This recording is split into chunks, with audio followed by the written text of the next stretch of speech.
It'd be really funny if this one rang, because no one knows the phone number.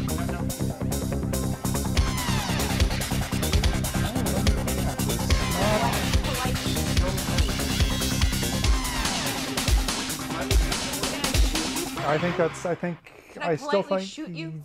I won't kill you. I'll just shoot you. Oh, that's... Just cause pain. Again, I believe the question is intent, not courtesy.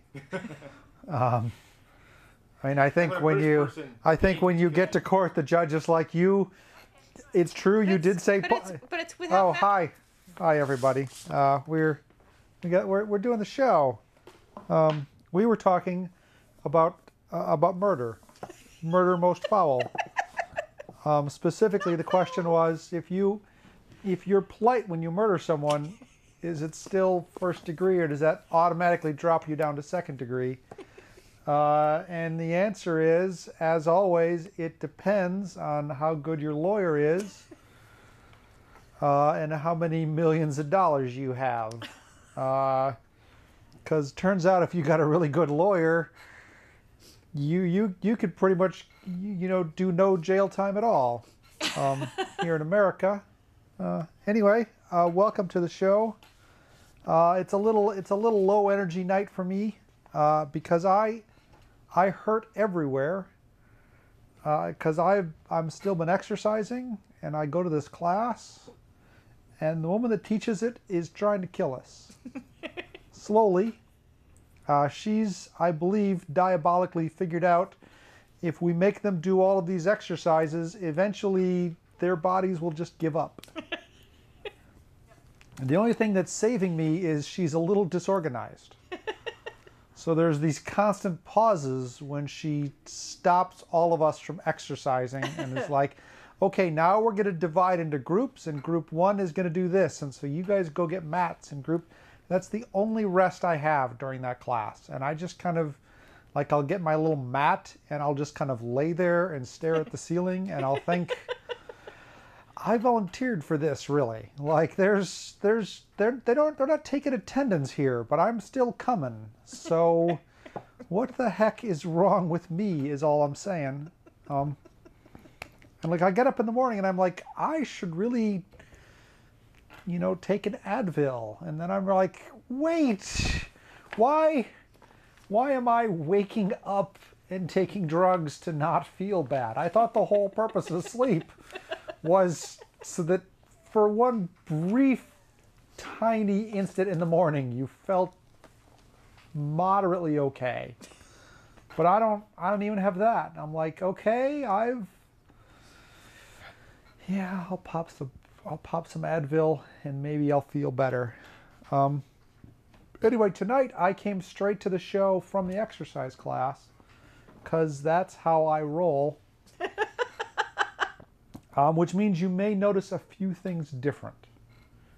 First of all, since I didn't stop at home, I didn't put my contacts in at home. I had to put them in here at the studio, which means I just threw my contacts in my bag in their little contact container. Now, when I got here, I'm like, I don't have any saline at all to help me with putting these contacts in. So I was forced to use water.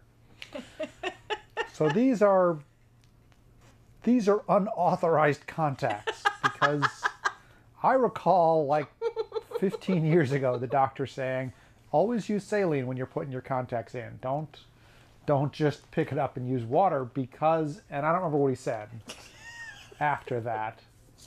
But I forever have never done it, except very rarely. And tonight I was like, well, I guess I'm putting the contacts in with water. Hope I don't go blind.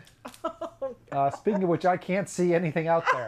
So I could be well on the way to blind already. And I guess we'll have to wait for the end of the show to know, because it's really bright out there is what I'm saying. Like, you people should be on TV to realize that those people are just making it up when they pretend to look around at the audience, because you cannot see the audience to save your life, which is amazing. I mean, I can hear them. I mean, there's got to be 30 or 40,000 people out there. Ha ha ha ha ha. We couldn't fit 30,000 people in this studio. I mean, 60 was our tops once, and many of them were standing. So that we don't give away more than 45 tickets anymore. And then usually we let a couple more in if they manage to talk their way past the bouncer. So usually it's around 40 to 50 people, not 35,000 is all I'm saying. And the park department refuses to give an estimate for no reason I can understand. Anyway, I was talking about tonight. The second thing you may notice is a little different is I showered at the gym after exercising because, well, the room we do aerobics in, which is what I do, they're called aerobics. That's a Greek word for you're going to really hurt tomorrow, I believe. I didn't study Greek. I studied Latin, and as I recall, aero is Latin for your or something. Maybe I have an AeroPress, which is what I make coffee with, and I've assumed the Aero is it's your coffee press. I don't want to get distracted. The aerobics room, as always, is filled with mirrors, and that's so that when you're exercising, you can look around and see that everyone else also looks miserable. And that's a little more likely to make you stay because you're like, well, apparently I'm not the only one that looks really, really dopey doing this. Although I have looked around, and in that room, I look the dopiest. I'm not good at the stepping up and down exactly in scale. And she tells us every time, these are really easy steps. So occasionally when I've gone there, there's been a different step class in there. Like if I go over at lunch, I could not do that step. Those people are dancing geniuses because they're hopping and spinning and double hopping, and the entire room is going at the same. But anyway, so I have spent, having spent like an hour in this room, I know how horrid I look after exercising. And I was like, I'm not going to inflict that on America I'm just not going to do it. I need to look my best. So I took a shower.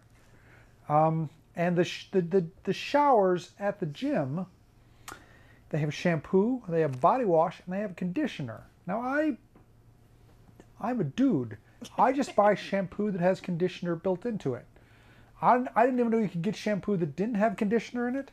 But like my bottle of Pert Plus always says shampoo and conditioner. But here at the gym, it's shampoo and conditioner right next to it. So I'm like, well, now I've shampooed my hair. Let me try putting some of that conditioner in. So I'm like, squeezy, squeezy. Man, does my hair feel greasy. Really, really, really ungodly greasy. Like the jets from The Outsiders, which just really. So I rinsed all of that shit out because anyway, I am told by people on the internet that were watching beforehand and tweeting in. Speaking of which, if you're watching on the internet and if it's live, you should tweet in at Keith Explains, and you should talk about the hair. Tell me how nice it looks. Because before the show, people were like, man, your hair looks fantastic. And I'm like, yes. It's because of the conditioner. I'm never going to do it again, people. So I guess you got what you got. Also on the aching and feeling bad everywhere, we're entering a weird time of the year. We're entering the time of the year when apparently my body's going to hurt even more than normal. Because now I've signed up for like 3 more frickin' fun runs in the next 3 months. I don't know why I do it. Like I'll be looking, they'll be like, hey, you can pay $30 and go run 5K here. I'm like, hey, that sounds great. I'll ask my friends. We'll all go. And then I buy the thing, and then I'm like, I can run 5K for free. I don't think they charge you. Like, I could just sit at my house and go, I bet that donut place is about 5K away. I could jog down and buy a donut and jog back, and I'd get 10K in, and it would have cost me $2. But instead, I'm paying 5K apparently to jog with dogs this weekend, and I don't think dogs even jog. I mean, I've seen dogs run after a stick, but dogs, unlike people, are smart enough to stop exercising when they're tired. Whereas people apparently exercise until well past when we're tired. And then, like a dog, never like, I should take some Advil in the morning. I've got a tough day of jumping on things ahead of me. So I got this dog run, and then again on Thanksgiving, I am getting up ungodly early on Thanksgiving. Like, it's a day I could sleep in late and then get up and eat too much food. Instead, I'm getting up really early to drive to downtown San Jose to run in the frickin' turkey trot with 4 million other people, most of whom will run faster than me. So I'll get to see them twice. First, I'll get to see them as they run past me. And then for a lot of them, I will get to see them as they again run past me from the other direction back to the start. And then in December, the big one of the year that I always look forward to is the Santa run, where I get to dress in a felt Santa costume and again run for 5K and try to breathe through a freaking Santa beard. The closer I get to the day, the better an idea it sounds. And then about 10 minutes into the race, I realized that was a really bad idea. But now I've started. And I gotta finish. Like, if I'm gonna start something, I'm gonna finish it. So jog in a Santa suit with a Santa beard, I gotta do that. And then thankfully at the end of the race, they give you milk and cookies. So that's really the last big exercisey thing I do. And then I eat milk and cookies and totally obliterate the race. Because there's a lot of calories in cookies and milk, is what I'm saying, people. That was that. It's also a dangerous time of the year for me. As we move into fall, as you know, my parents visit 4 times a year. And they visit 4 times a year because they have grandchildren whom they like, that live near me. Because when I moved to California, my parents came out once in 15 years to see me. And then the grandchildren were born, and then it was 4 times a year. So I in my head can do the math to figure this out. I am essentially, the equivalent of a free Motel 6 for them, and I give them my car. So it's better than that. I'm like a Motel 6 / Uber for them. Anyway, in the fall, because of Christmas and a child's birthday, they are here like half the time between Halloween and Christmas. Like 50, here for like 2.5 weeks, and they're gone for a month, and they're here for like 3.5 weeks. It's crazy that I have them in my house that long, and it's amazing that I don't go stark raving mad, but I do go stark raving mad. So we got that going for us. So if you see me on the street in December, just wide berth on the off chance that I'm in a really crazy mood for some reason, is all I'm saying. Perhaps you could buy me a delicious adult beverage when you see me. Like, hey Keith, how are the parents? Why don't you let's go have a Mai Tai. We can chat about it. It would be fabulous. It's never happened. No one has ever come up to me and said, I would like to buy you a beverage. I've seen you on TV. You're famous. I had a guy come up to me and say, I think I saw you on TV. I was like, maybe. And then turns out he was crazy. Because he kept talking and I kept going, oh, yes, you might be crazy. I didn't say that out loud because he might be crazy.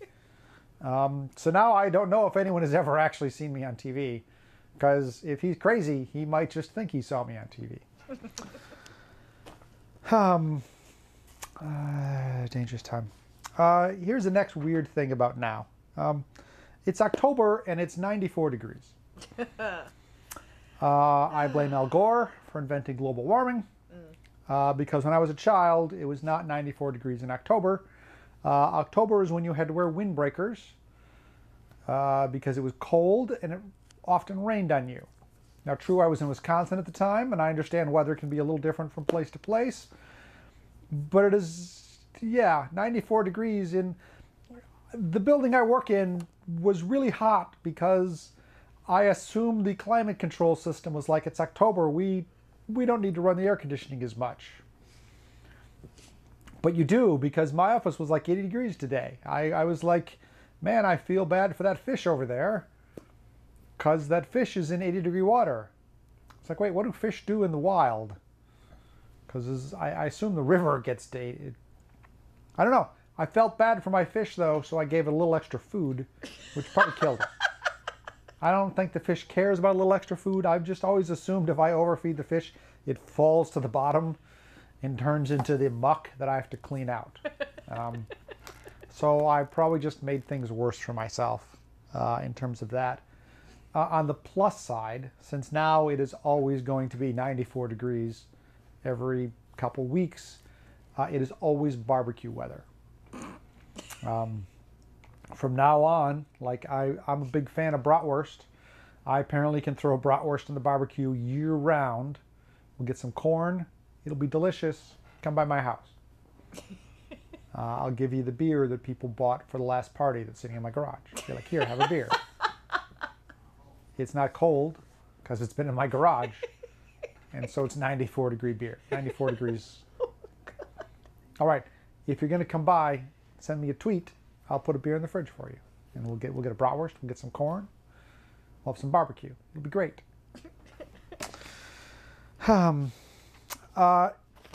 Anyway, I know why you people actually watch this show. No, I don't. I have no idea why you people watch the show. But I have people tell me, hey, Keith, you need to explain what you've done in your life recently. And I'm like, I don't think I do. You people aren't living vicariously through me. And we're like, yes, we are, because we're bedridden. So for my bedridden fans, I'm going to tell you, I've done a couple. Again, I pay the money to go see the musicals in San Francisco. And I always wonder why I do this, because they're kind of hit or miss. And most recently, I went up to see a musical called Pippin. I had no idea there was a musical called Pippin before I went to it. Pippin to me was always the name of that game box that Apple tried to sell in Japan in the 90s. It failed spectacularly. But if I had thought to steal a Pippin or buy one when they got really cheap, I'd be okay now, because now you can sell on eBay for a lot of money. Because everything that failed spectacularly 15 years ago is now a collector's item. I was reading a story this morning. Someone's like, man, we wanted to try macOS 9 again. And I'm like, where were you people 10 years ago? You could have tried it every day, because that's what we used. And like, no, it's all retro now. And I'm like, no, now it's just 10 years old. It's kind of sad and pathetic. There's been 10 years of advancements after that. I mean, now your keyboard encoder probably has the same power that the machine that was running macOS 9 has. People are like, wow, it's great when you dragged windows. It didn't drag the whole window. It just dragged an outline. I'm like, that's what we could do, people. Anyway, Pippin is this musical. It was up in San Francisco. And as always, I mean, of late, Loretta and I have gotten a little routine, which is, before I always used to be really stressed trying to get to these because they start at 8 o'clock on a Friday. And so that means I got to be out of work by about 5 o'clock to get home to pick up Loretta, because even though San Francisco is 48 miles away, it takes sometimes 2 hours to drive there, because everyone else apparently also wants to go to San Francisco, and the road just gets clogged up with cars. So I would always be very stressed. And the closer you get to San Francisco, the slower the traffic seems to get. It's like once the last 3 miles took us 40 minutes of just, like, oh, look, we're waiting at a light and now it's turned green, but we can't move because even though we're at the stop line, there's a car right in front of us, which hasn't moved in the last 3 minutes because it pulled into the intersection assuming it could get through ahead, but it's just gridlock. Or once we got there and that critical mass people came through, then we're surrounded by bicyclists. And now I am a bike guy. Like, I bike to work 4 or 5 days a week. I hate those critical mass assholes because they're being morons in the street. This is what I'm saying. Don't send me email, people. I don't hate you personally. I hate you as a group. Well, some of you I hate personally, like the guy that kicked my car. Him I hate personally. Anyway, so we get in our car and we drive to San Bruno. And we park our car at the BART station, and then we get on BART and we take BART the rest of the way because there's no traffic on BART. Like, there's one lane, but there's one train, so it gets there. So anyway, we take the thing, we get in BART. It's 30 minutes on BART. We walk to the theater. We walk in, we give them our tickets. I'm always undecided whether I should buy a delightful adult beverage before the play. Because I'm like, well, I could be vaguely tipsy or not. And usually it's not. So we sit down, we start. Well, now, again, I'd heard nothing about this play, which is kind of okay. Because you figure you paid money, you should see the story kind of maybe the way it happened. And then after we finish the play, I will go read about the play. I'll read reviews, or I'll read the Wikipedia page, or I'll read stuff people have written. Pippin, I guess it's a play. It was first performed. It's a musical. I would say play, but it's a musical because who doesn't want to break into song during the day over and over with other people? That happens in my life all the time. I've seen a couple musicals that were set in the 70s. There's that Jesus Christ Superstar, and there's that Hair movie, right? And they all share a certain set of attributes, which I think can mostly be summarized as, in the 70s, they had a wider array of recreational drugs available to them.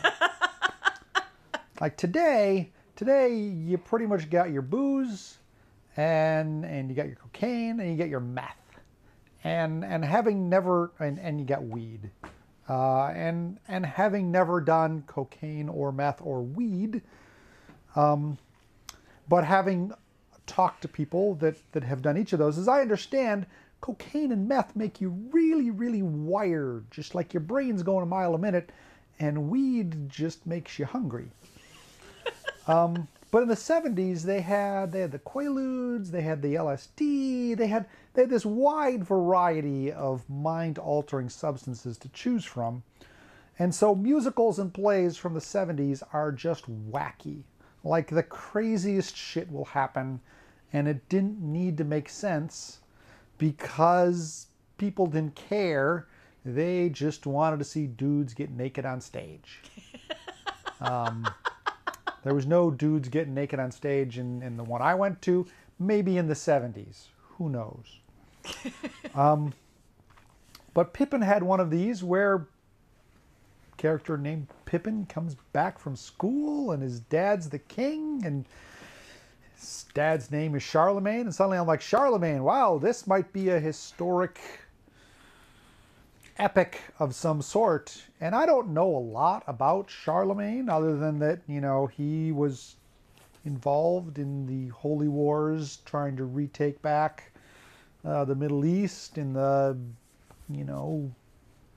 after, I don't know when, like 1080 something, somewhere in those couple hundred years around then. That really wasn't what happened. It just kept getting weirder. There was this point about halfway through the first act when it suddenly occurred to me that, although I had been staring intently at this musical for the last 55 minutes, I had no idea what was currently happening. And it was entirely possible someone had laced the drink I didn't have. Because for the life of me, it was like, wow, this is what an LSD flashback feels like.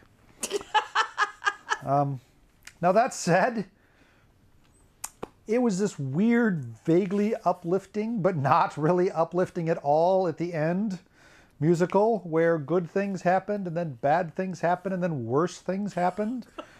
And then perhaps we all learned an important lesson, or perhaps what we learned is not to go watch musicals from the 70s, is all I'm saying on that. I don't have a lot of time left, people. I also went and saw Motown earlier this summer. And Motown, again, is also an uplifting musical that talks about the rise and fall of, you know, the Motown label from Detroit and the artists that performed on it. And there were a lot of names and songs I kind of knew. And then I went and read some more about it, and they're like, yeah, they just glommed a bunch of stuff together. Like, if you actually knew what went on, it was much, much, much more complicated than this play put on. And I was like, good, good. I'm glad to know that, because I was able to pay attention to that. Like, I mostly understood. Here's another thing about musicals, people. Don't go see a musical set in another country where they speak English, but with a terrible accent. And specifically, I'm thinking of Ireland, Scotland, England. We went and saw this musical that had, I don't remember what it's called, Once Upon a Time or Once or something, right? It had Scottish people and Irish people and Russian people, and I was like, I have no idea what's going on at all. Just, I'm trying to hum along and just get in a nice frame of mind, and maybe later I'll go. Okay, I don't have a lot of time left. As you know, in the last show, I pointed out that my friend John and my friend Jim were single. And I brought them both on stage, and I gave them both email addresses, and I said, if you are also single and looking not to be, and if you have any interest whatsoever in my friend John or Jim, to email them. And I'm happy to say not a single email has gotten either of them yet. So I'm going to do it again. John at KeithExplains.com. John's not unattractive, and he's rich, so he's got that going for him. And Jim, also not unattractive, and he's a lawyer. So he's just one court case away from being a billionaire. As I understand how the law works, I'm not exactly clear on it.